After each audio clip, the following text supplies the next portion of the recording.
So, after graduating from UNI, what was the plan? Did pro coaches start reaching out to you? What was the plan after that?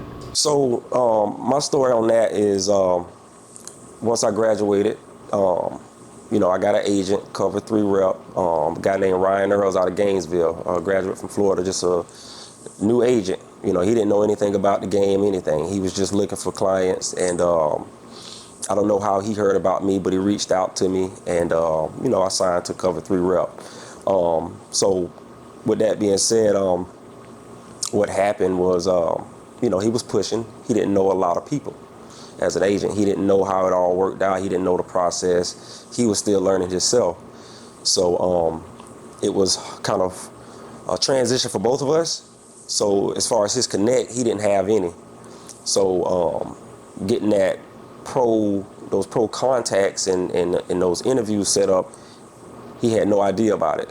So I was really kind of back to square one, like I was in high school, sending out my own stuff and contacting people I know. At that time, Joe Witt, the defensive back coach of Louisville, by that time he was at Green Bay Packers.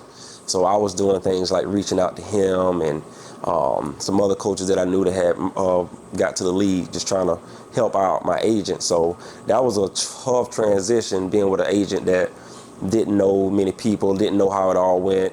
So it kind of left me at a halt. I was kind of stuck for a little bit as far as those interviews and certain things, getting the combines and getting in front of pro scouts. That was tough for me coming out of college. Gotcha. So how did the arena ball come about? So arena ball came about. He got in contact with some arena teams because we kind of had missed our wave with the league, and he said he'll still be pushing to get me in the NFL, but he had a team that was interested in arena team. And it was the Iowa Barnstormers, a team in Des Moines, Iowa, probably about an hour away from northern Iowa. And so how arena works, they bring you in. If they don't sign you, they bring you in on what they call a 2-day waiver. And so that was my offer. It wasn't a contract. They said, hey, we're going to bring you in on a 2-day waiver. So when you get those 2-day waivers in arena, that means you're going to practice for 2 days. And we want to see how you are. We want to see if we need you.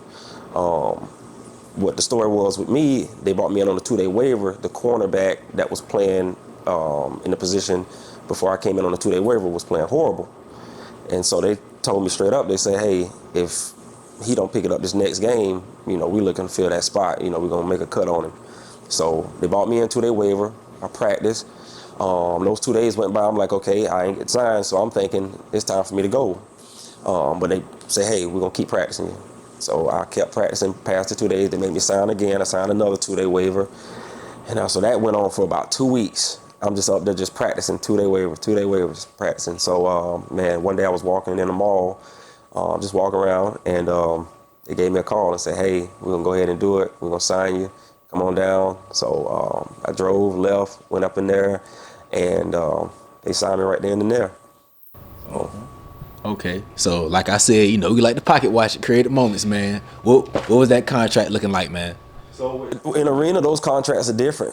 I mean, they do 2-year contracts, they do seasonal contracts, and then they do those big contracts for those big money makers. So I mean, back then, our quarterback was Brad Banks.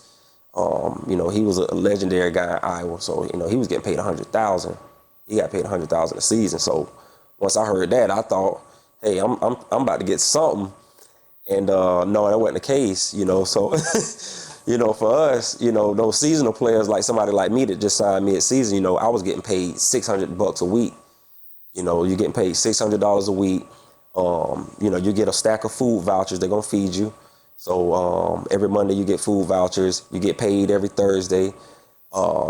And they house you. So you're living in an apartment, you're getting food vouchers to eat wherever restaurant in the city, and you'll get your little $600 every week. So that's how it was. So in arena, that's not bad, for a kid that's coming out of college. I was 20, 21 years old, getting a check, living somewhere, eating free, traveling. That was great back then. So.